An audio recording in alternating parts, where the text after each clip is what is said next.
Hello everyone. It's Lori here with my crafty mind for you. And today I just really don't know what I'm going to do. I just know that I have a lot of cuts and bits and pieces here that I need to do something with. And I've taken out some really gorgeous napkins that I had in my stash. Some bits and pieces of started ephemera, music note paper, just lots of odds and ends. Initially, the other day, I was going to work on these little puzzle pieces and cover these up and probably most likely punch a hole in them and use them, put a charm on there and have a nice little embellishment, maybe a paper clip on the back for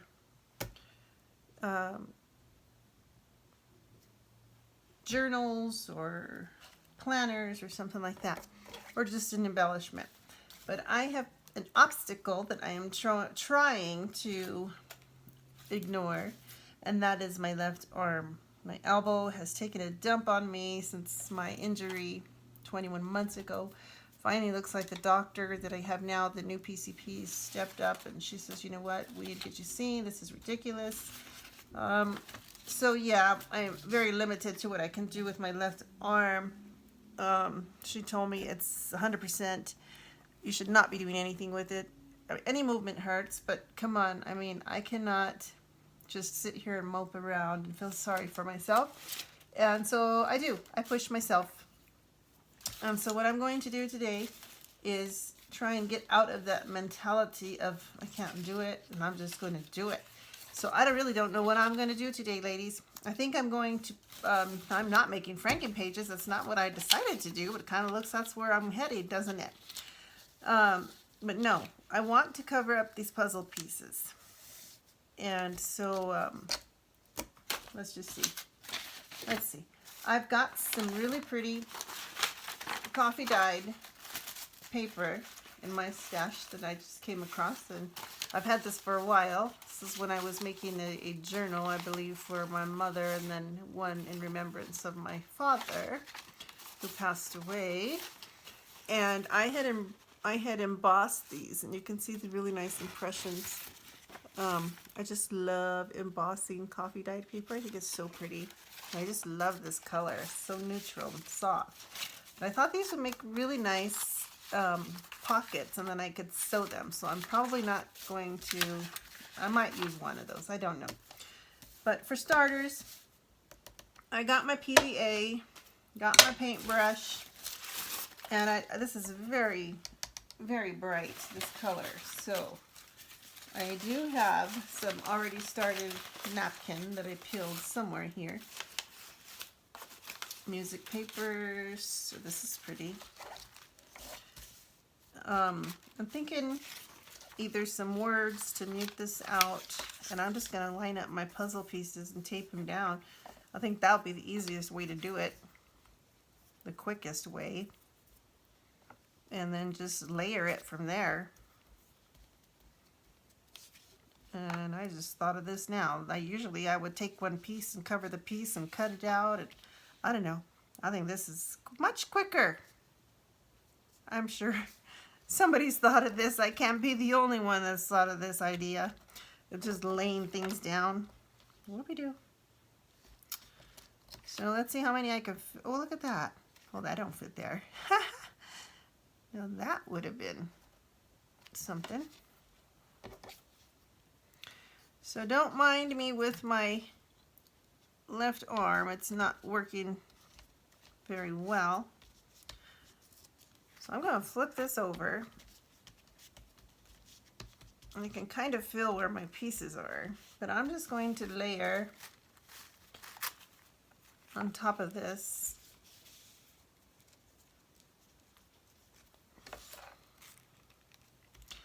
Now there is a trick to layering napkin here so that you don't get the air bubbles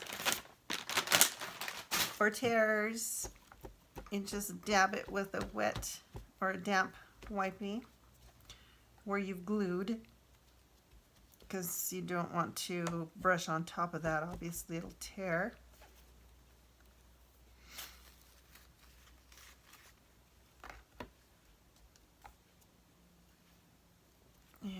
just going to layer napkin on this one.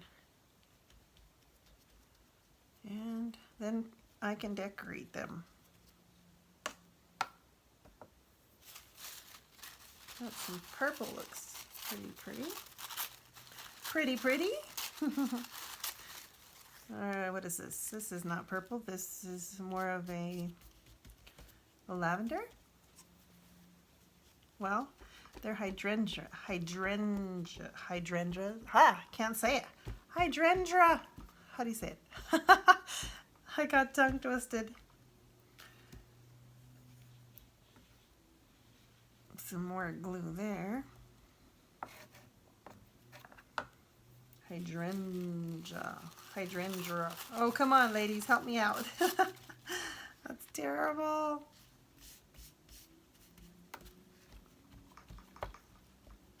I can hear the loud trucks from the roadway.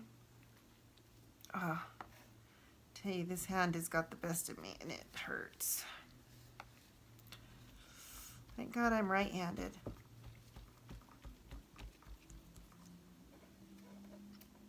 Okay. So there's one piece. I'm going to set that over there to dry.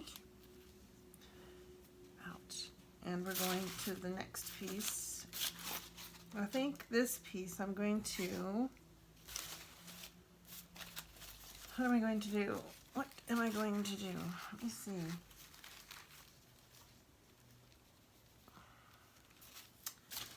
I know I have, here we go.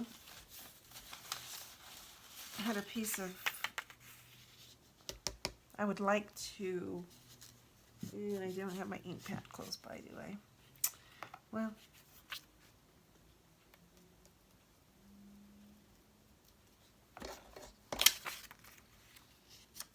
I'll just put my music note paper.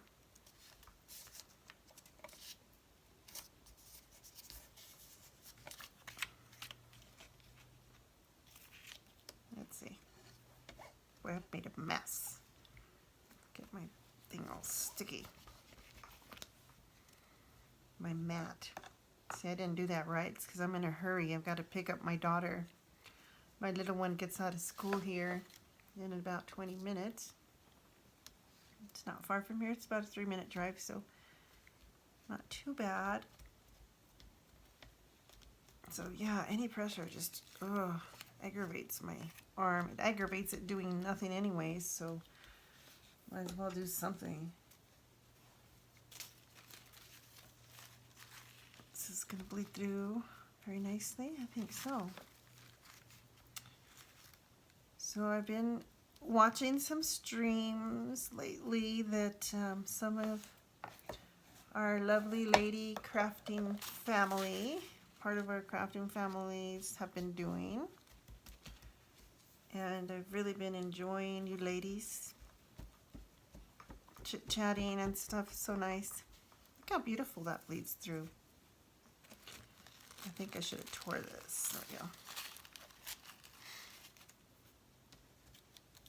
But look at how pretty those music notes just bleed right through that puzzle piece.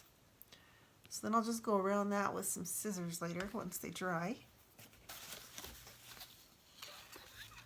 And take it from there. So they did a EMG test on me, and I had no idea what that was until I got there.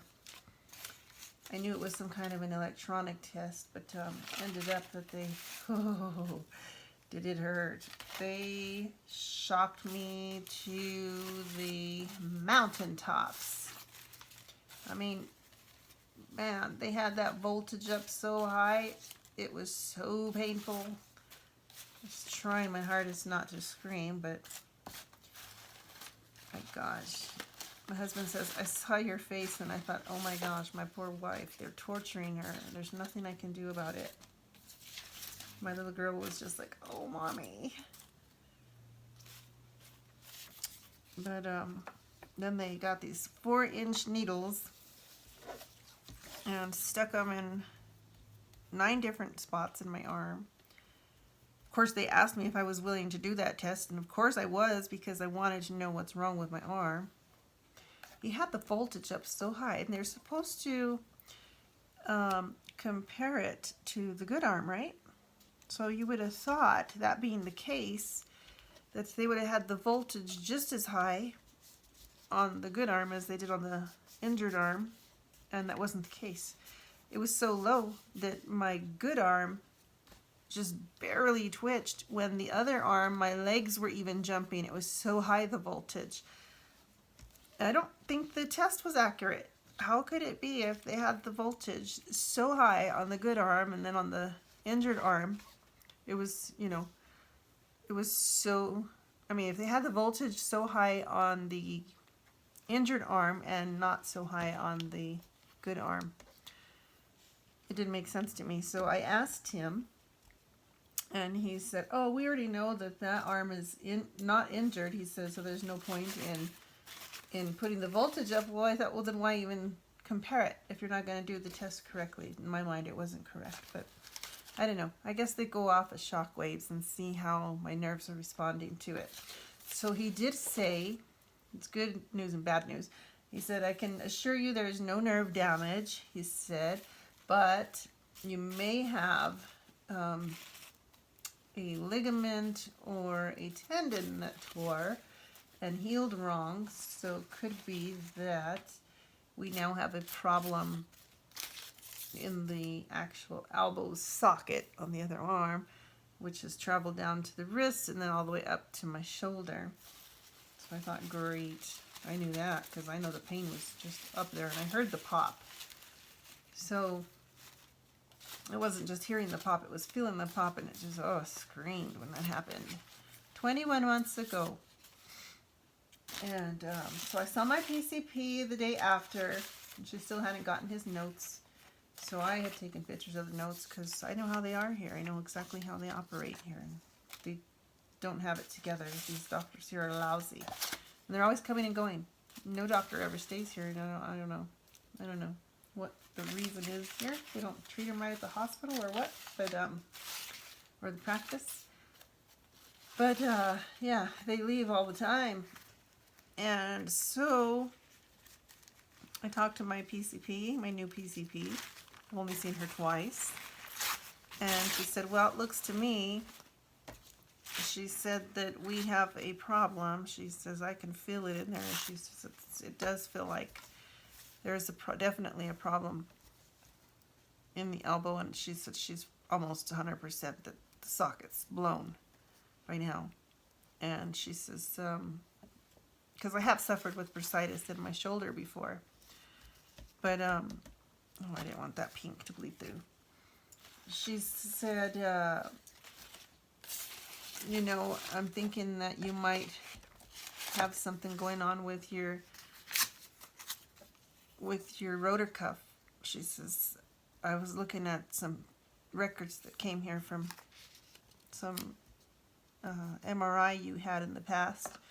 She said, and it's showing that you had at that time, bad rotor cuff, and it's also showing that in your hand, you have 2 cysts. And I thought, wow, why didn't they ever tell me that? I would have taken care of that a long time ago.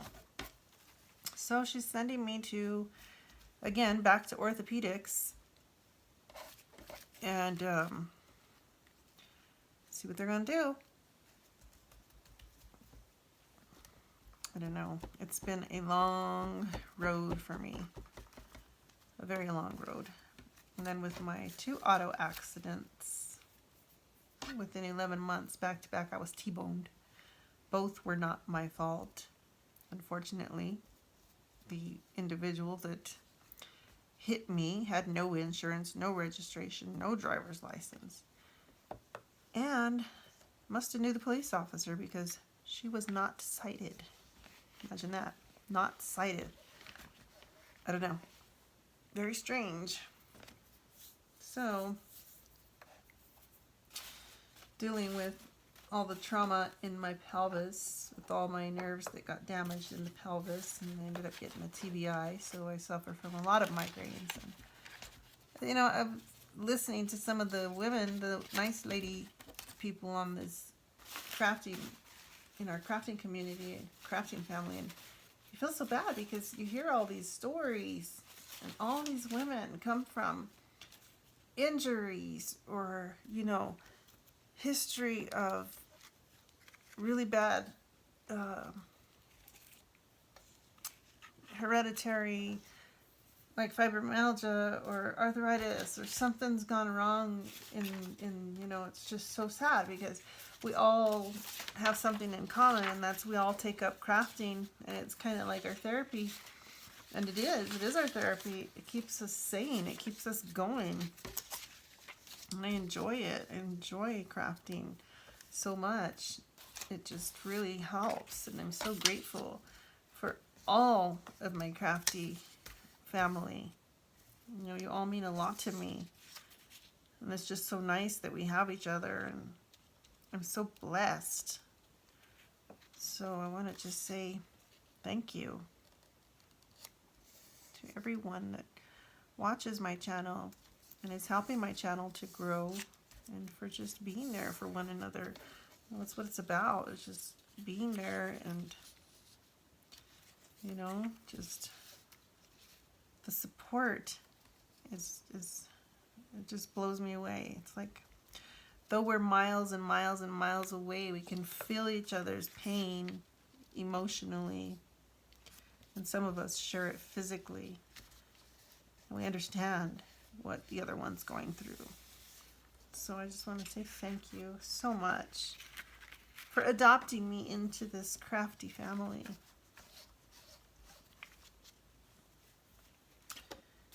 And for being with me as I go through this journey. I know I'm not alone. So it looks like I'm ending up making Franken pages, huh?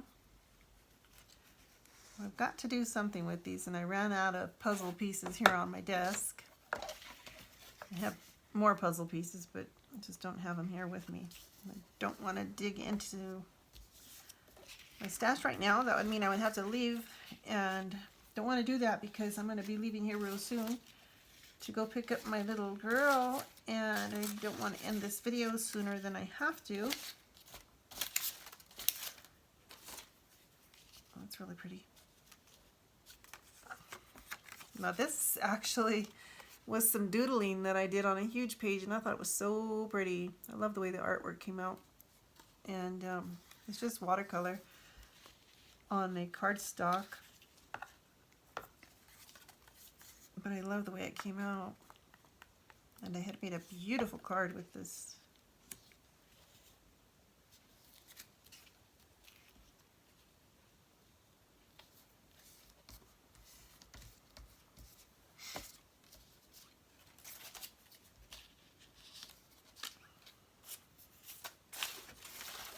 That's what's been happening in my life the past couple of days.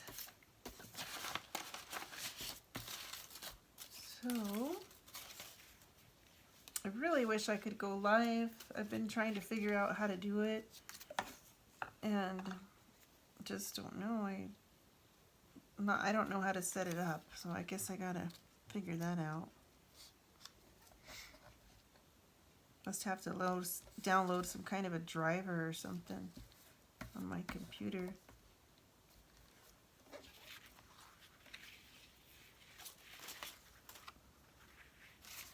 I would love to chat with you ladies while I craft. But I don't know how long that's going to take before I have actually the time to sit down and do that.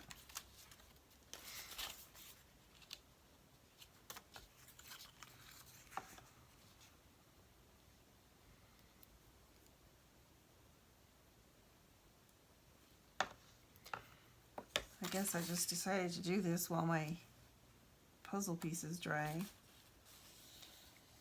which I know they're going to take longer than the next 5 minutes. So I've got to be leaving here, and I know that my alarm's going to go off right in the middle of this. So I'm going to finish this little piece right here, and then I'm going to go pick up my little one. I'll be right back, and we will continue with this project.